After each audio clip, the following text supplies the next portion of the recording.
Bem, ouvintes da Rádio Baruch FM, do portal Baruch Comunicações, YouTube, Facebook, hoje estamos recebendo aqui o diretor e autor da peça infantil Vida de Pirata, o Fábio Spila. Fábio, seja bem-vindo aqui à Rádio Baruch FM e é um prazer tê-lo.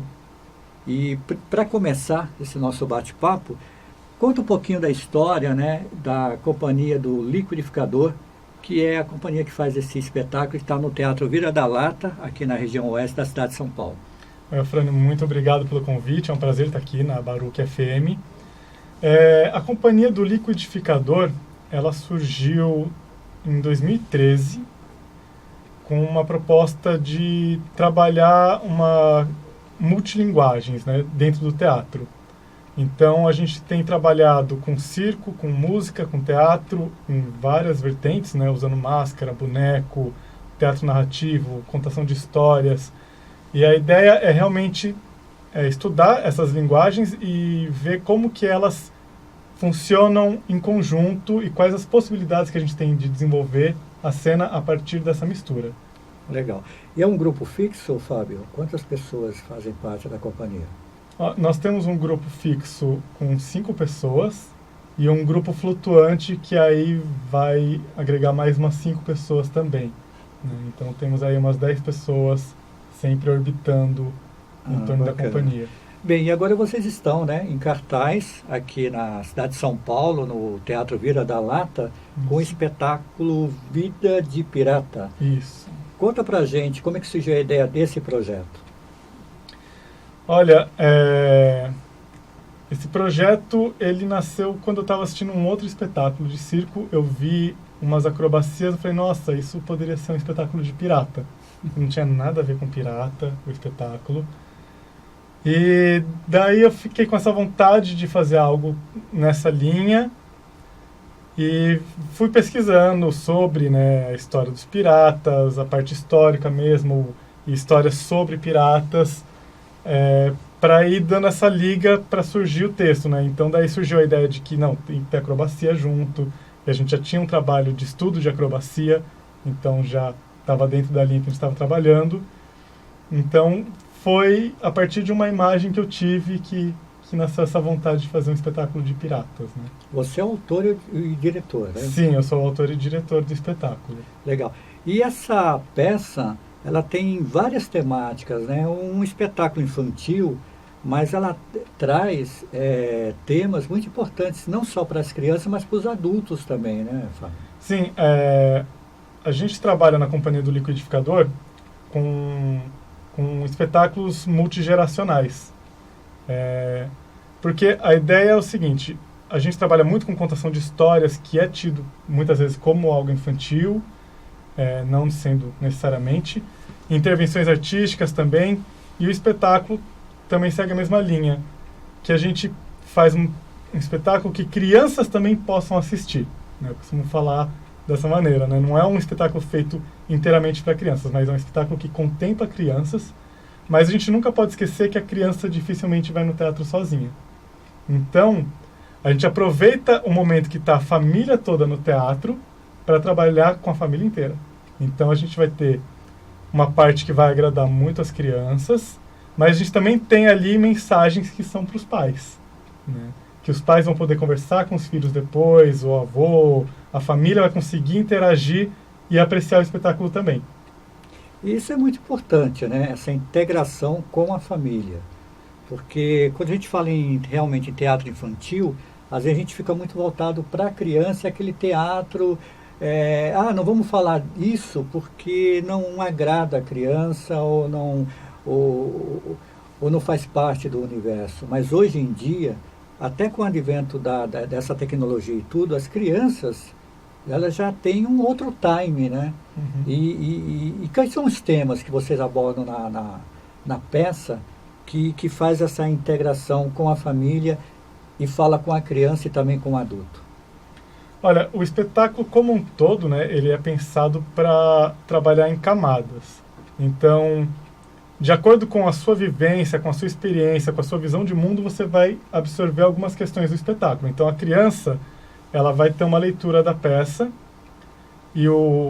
conforme você vai tendo mais vivência, vai conseguir, a gente espera, né, que você consiga absorver um pouco mais do que tem lá dentro.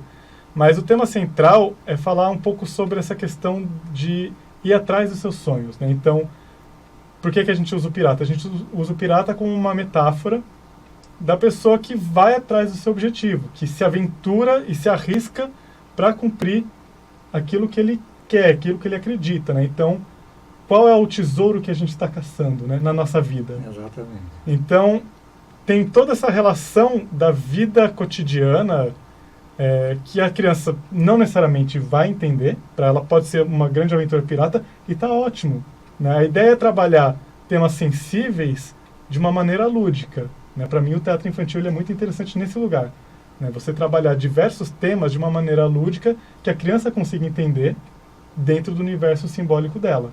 Mas se você parar para analisar, existe ali uma metáfora, uma analogia com a vida cotidiana. Então, que é você, né, essa busca ao tesouro. Qual que é o tesouro? O tesouro é individual, né? Cada um tem a sua jornada, a sua busca. E cada um vai passar por uma série de intempéries dentro dessa sua busca. Então, o espetáculo ele começa com uma tempestade, que é isso. Quem nunca tomou um chacoalhão na vida e parece que, né, que uau, saiu tudo do lugar, né? Você está tranquilo, de repente vem alguma coisa e te chacoalha. E a peça começa justamente assim. Começa um dia tranquilo, os piratas lá no convés, e de repente vem uma tempestade, quase afunda o barco. E como é que você se recupera dessa tempestade, né? Desse turbilhão que vem na sua vida? Tem gente que demora para se recuperar, tem gente que levantou e partiu para outra, né? E a gente vai trabalhar com essas diferenças dentro do espetáculo. Bacana. E outra coisa também que me chama a atenção, quando você fala da questão do sonho, é também a questão de ser criança.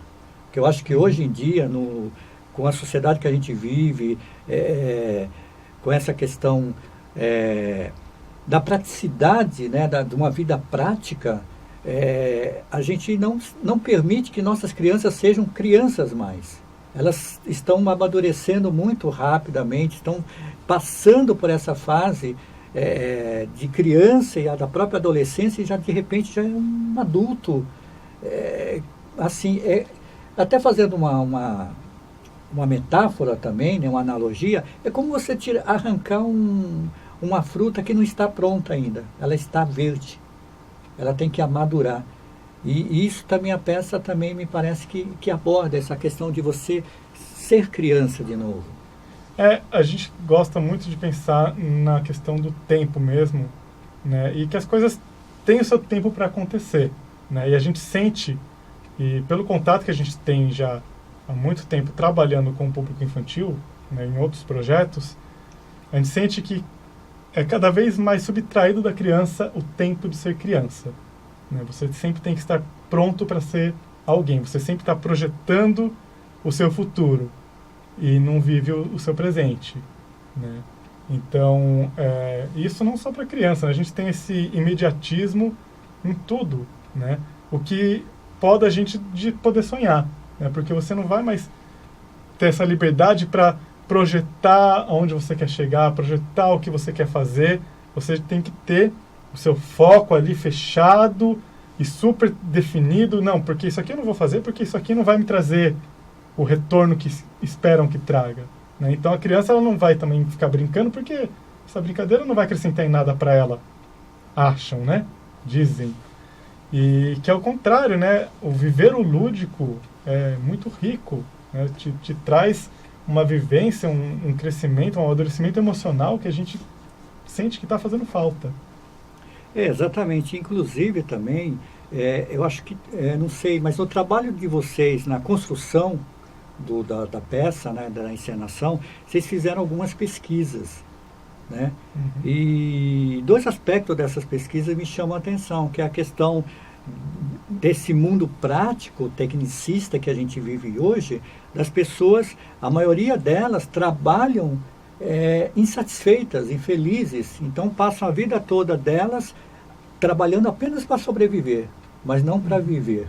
E aí entra a questão do sonho, né? De buscar o sonho, o tesouro do pirata que vocês trazem na peça. E também isso reflete na criança, né?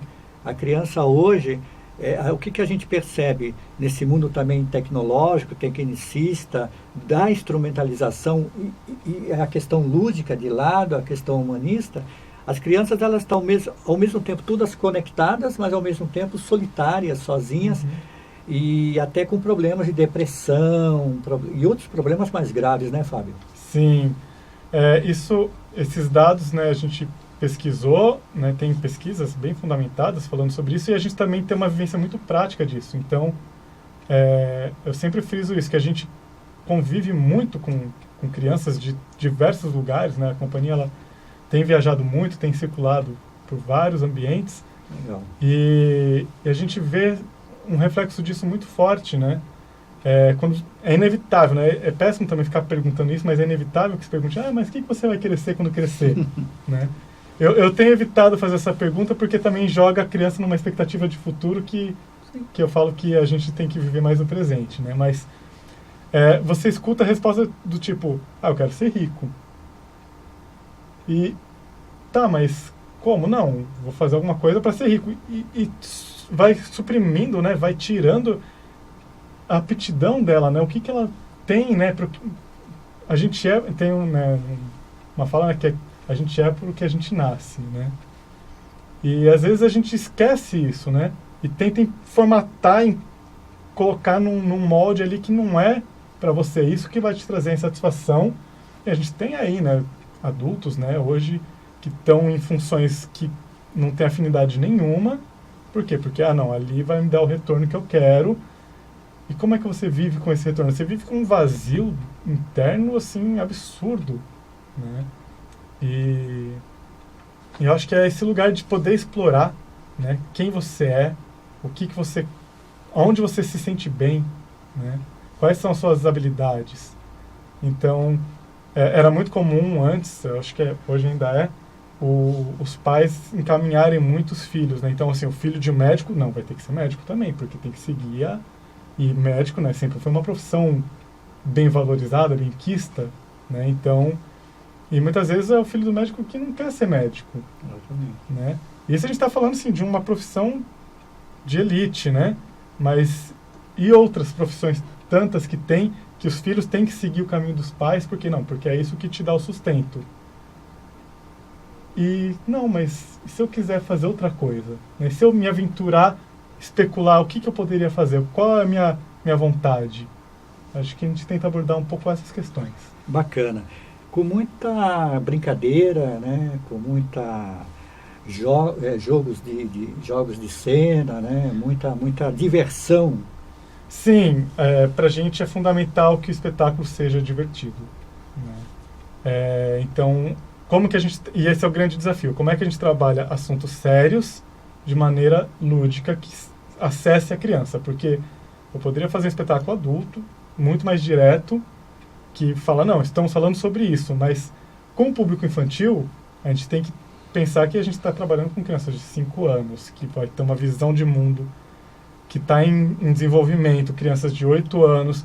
E como é que a gente trabalha isso? Então a gente vai pelo universo simbólico, por uma parte mais de teatro físico, pela acrobacia, pela música também. Então a gente vai trabalhando o teatro de boneco, vários elementos para tentar fazer essa mensagem chegar de uma maneira mais delicada para as crianças. Bacana. Fábio, assim, pela tua experiência, né, a tua vivência e tudo, é mais difícil fazer teatro para criança ou não? Ou porque a criança, ela, diferente do adulto, se ela gosta, se ela não gosta, ela não gosta, quer dizer, você já tem aquele feedback assim na lata. Sim, eu acho mais difícil fazer teatro para criança justamente por isso, porque o adulto ele já tem todos os códigos, né? Então, se você é um adulto, você está num teatro, você não gosta, você vai ficar quieto, vai ficar emburrado, mas vai ficar quieto ali até acabar a peça, levanta e nunca mais volta para o teatro, né? Ou para aquela peça. Espero que só para aquela peça. A criança, se ela não gosta, ela fala na hora. Tá chato, não gostei, quero ir embora, começa a correr, começa a gritar.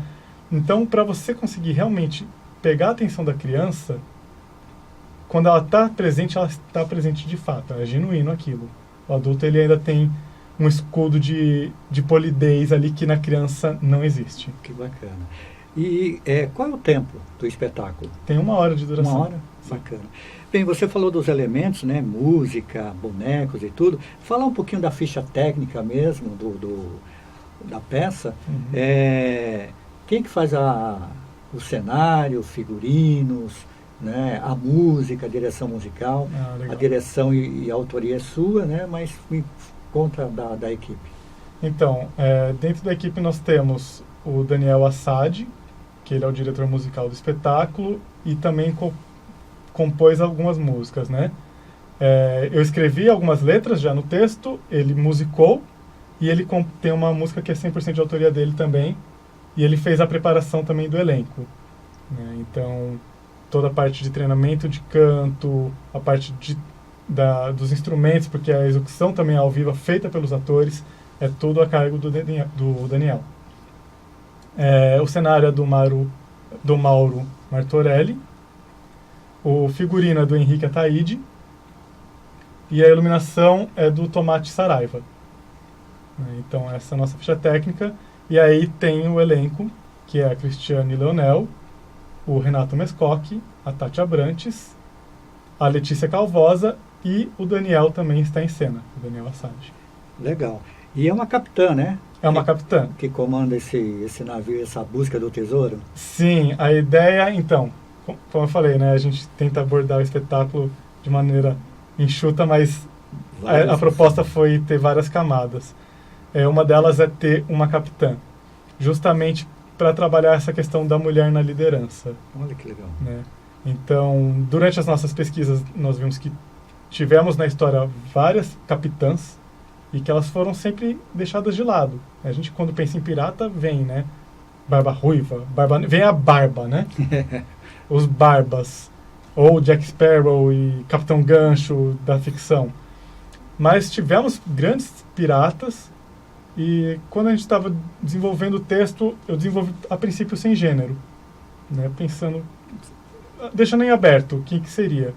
E aí foi discutido com o elenco, falei, não, vamos colocar uma mulher, uma capitã, para ser quem vai dar as ordens ali, quem vai estar no comando vai ser uma mulher. E logo abaixo dela vem a imediata, que também é mulher. Então, assim, a gente quis deixar o protagonismo para as mulheres, justamente colocar nesse lugar, que mulher também é pirata. Até porque a gente já tinha ouvido que, não, pirata é coisa de menino. Não, pirata é coisa de menino e de menina. E a gente mostra isso na peça também. Que legal, bacana. Bem, e vocês estão em cartaz no Teatro Vira da Lata. Passa o serviço aqui para o nosso ouvinte da Baruch. Estamos em cartaz no Teatro Vira da Lata, aos sábados, às 16 horas, até o dia 31 de agosto.